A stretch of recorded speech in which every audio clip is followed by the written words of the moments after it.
determine the number of weight 16 mm tension points for our cantilever. Now, since this is cantilever, you have to be aware that baliktad ang atong tension area because the deflection of that is it will then that. So this one is now the compression side, this one is the tension side. So looking at the cross section of that, this will have the tension side. So therefore, our ES will now be located at the EST, our tension steering area. And again, because for cantilever or even ka ng overhang, you have an overhang. Okay, so this one here, kung ato na siyang itunog niya, the deflection would look something like that. So this one is pressure, tension, and what do you have? This one will be compression. This one is load. Pero if the load is distributed, ang mula na is distributed na siya. Ang mula na is ito po here. Ano mo ba? See, okay, so this portion here would be like your simple but this one is more depend on the loading how your beam will behave. Okay, so which means ato lang baliktaron ang atong this is our so this one here is our compression side. So this one is 0.003. Then this one is 0.002. This one is our C. And then somewhere here should be our A. Baliktad lang. Mabalik.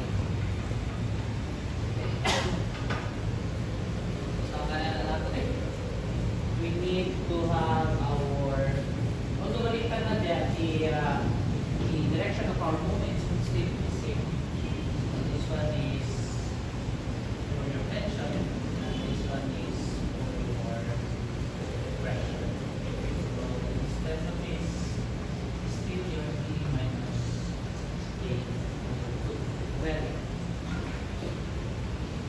so our MU is actually point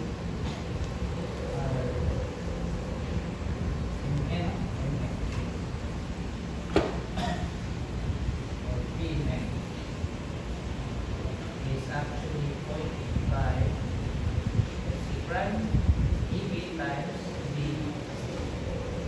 minus A. So we need to solve for our MU first. Again, we can extract this from our loading. And our loading here is 6 for dead load and 5.6 for live load. But for them, it's still superimposed. So therefore, we need to solve for the self-weight. Okay? So self-weight, we have 23.6 times 7.6 5.3. By the way, the minimum for our L, for our net. So that's 3 over 16. Ilan?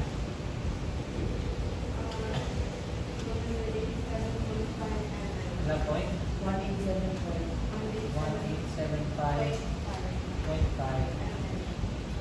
Okay na? Over 16 per. Yeah, sa asphalt. Kung simply support. Ay, ang deliver na din. Sorry. It's different no? Because it's not cantilever. For cantilever, that should be yes.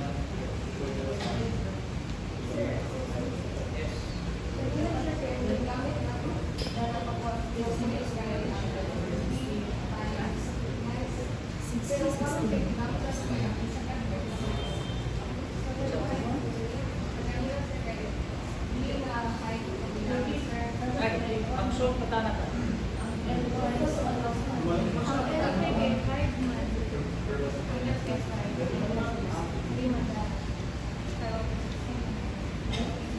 So kung cantilever di ay is over 8, no?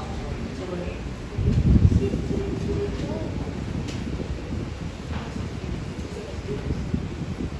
Minimum height.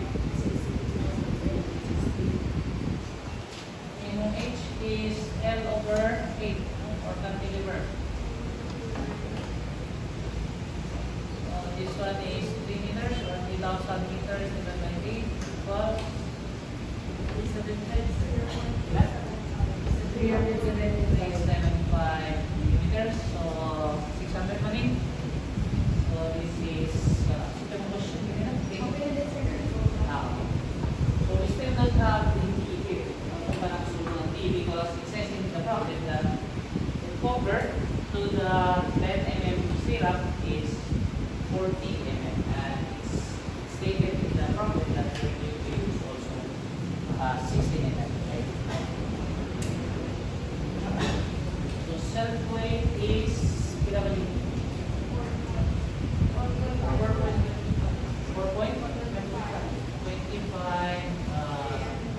EN per m.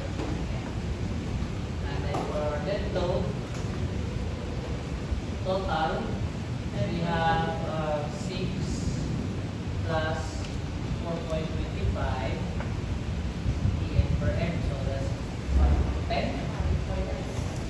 10.25 EN per m. Our live load is here, 5.6. This is where you need to be careful. Kaya takot na ang value sa dead load versus sa inyong live load. So it might not be true as the 1.2 D is always bigger than to your so naman isa, no? Nanaha ko ay 1.4 of okay. So careful na mga ito ba basta po na okay. Masikpinin mo na kung critical 14.35 lari 14.35 TS per F this one 21 nasa mas ako mayakot so may na lang 21.26 so itakot na ganing dead load no? Always check na gina yung initial because mas critical usually bang load as per code mas dako maging si live load, but there are cases bang load na mas dagdag katao dead load. So in this case no takabalo kung sa nini utak there na dead load and then plus self weight pa dahil. That's why you have different load combinations. So and if you notice na itong example way back is mas gamay si dead load versus live load. So magtayo mo na siya. Okay, so our MU to be used is 1 point to it's not MU, sorry. It's W. It's not MU yet. So total MU yan. This is W na ultimate na. Ultimate na siya because we are using the load factor. Okay. So for cantilever, where is the maximum moment? Ayan. For MU, hangin ang salt. Reaction lang. Reaction lang. So you have there your AY and then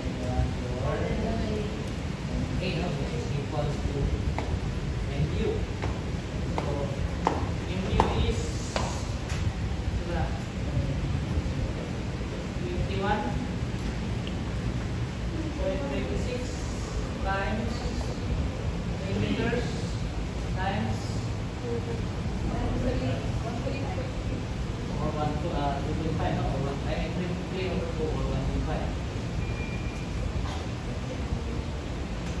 Ilan? 95.60. 97. Ilan? 90? 95.67. 95.67. Okay. Just check.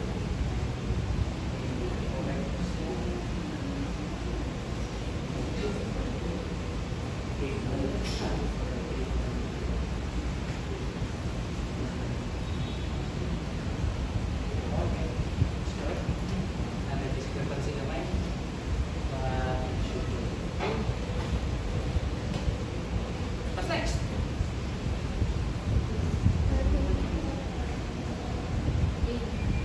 Solve for 8.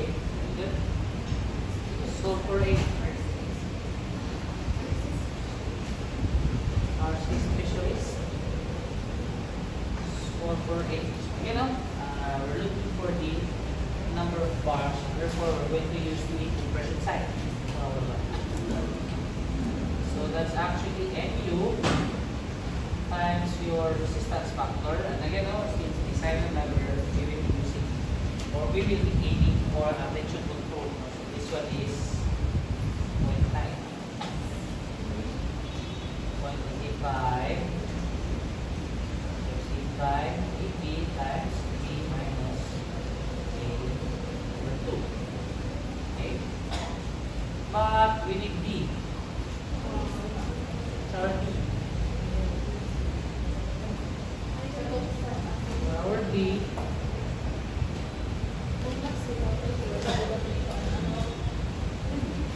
So in this problem, i-mention niya kung sa last tira pa ang dumito. So 50-10. And it says also nga 40 over, and we're using 16 mm per hour main bar.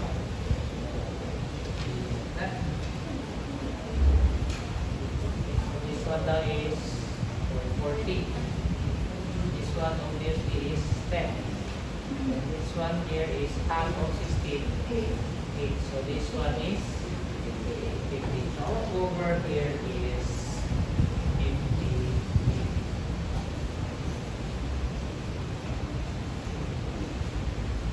Which means our D is 600 minus 8. Ilan? 5. 2. Next, we have our D.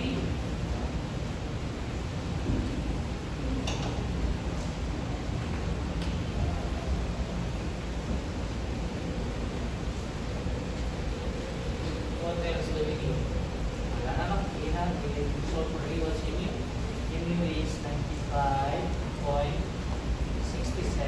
times the conversion of 1,000 squared times 0.9 of 0.85 times MC prime of 28 times A. B is at 300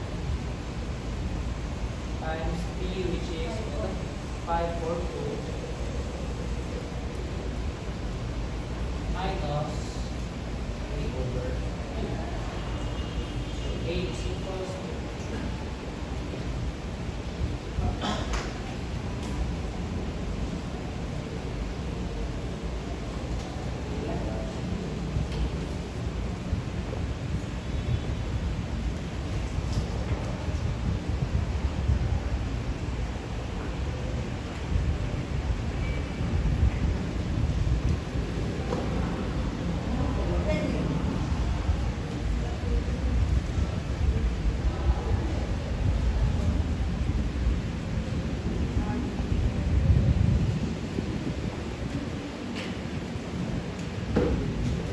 how much?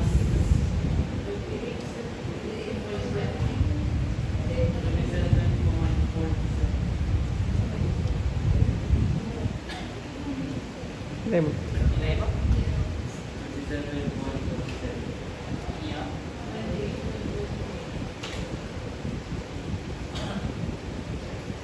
Mas to almost 28 point. Yeah.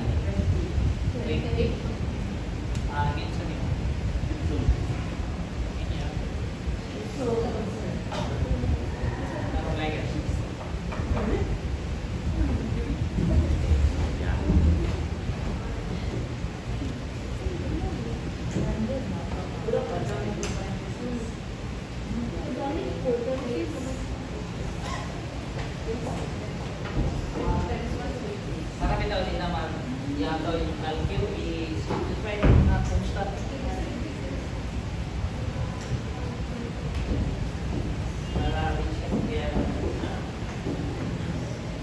daan dito sa gawa sa Pika side.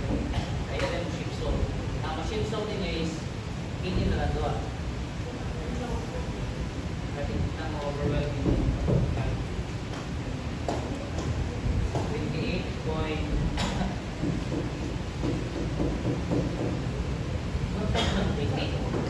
Okay. This is 28. So therefore our beta 1 here is 5 lang. So the result for C. C is 28. M divided by 5. Sila? 33.18 mm. Okay? So check if it's singly reinforced. So to do that, you have your C max, which is equal to 3% times D. Or if you want, you can go back to the stress diagram here. 0.03. This one is 0.004. This is C max. This one is D minus C max. You will go back here. So C max here is equal to 0.29.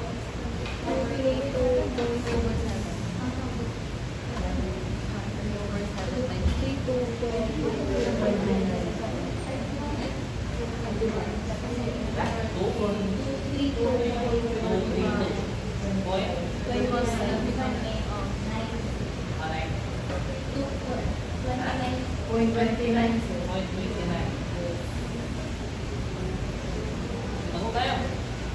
That's okay. So, ito na siya. So, if this is your beam, how many? This is the tension. This is the compression. Ano ka? Okay. No? But that's just the maximum.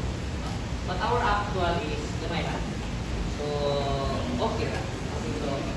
So singly reinforced. C is less than your C max, so therefore it is. Okay, so we will have to proceed to the combination of our rebar. For rebar, we need to have ES. So that's C equals D. That's 0.55 of MC prime 28. AB, let's see, A is 28.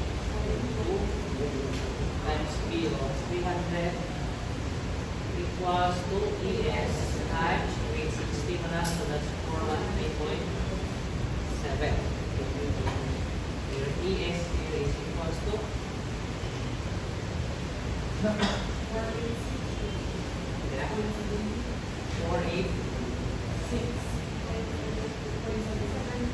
486 lang. Point. Ano siya? Square.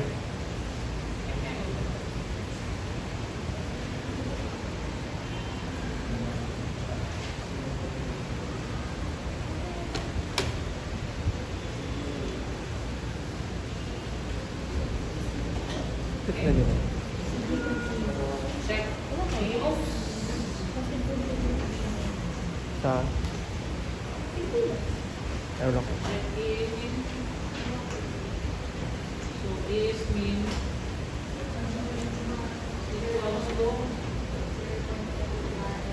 0.25 times square root of 58 times B of 300. 3 is 542 over 413.7. This one is 1.4 300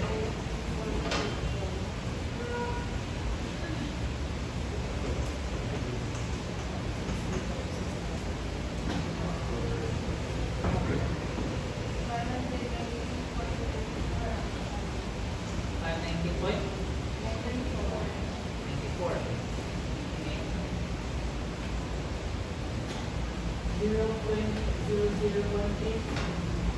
Tama, zero. Zero. 550.25. Point 25. 25. Ini. And then, mas tabo ini compare ani. No? Use this one.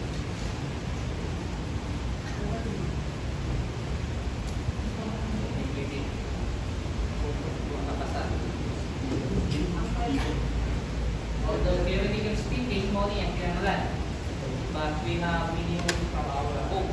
So, we use 550.25.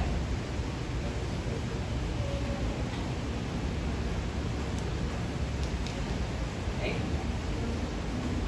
So, therefore, your n, solve n. Ano ba tayo, no? We need to check if yield space. Check if still yields. So that's same. By the way, in other books, you might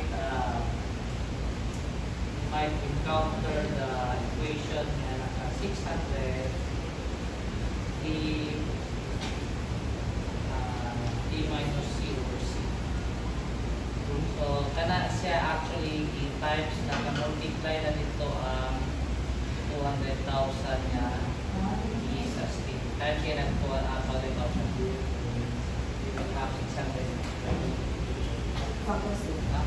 And then, ini siya, no, it's just the row form sa inyong d over c minus 1. So, it's the same actually. So, kiniwa lang siya nakamultiply sa inyo e sa inyo c. So, for right now, you can use either. You can use either. 0.003 times b, which is 542. 542 over c, which is 33. 18 minus 0.04.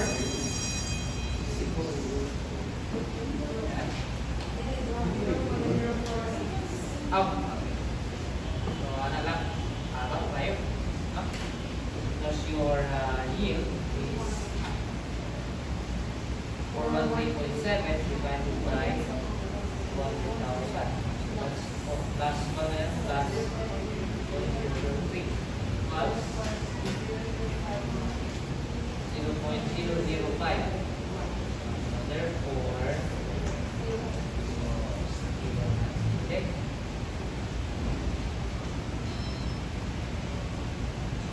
Okay. And now compute.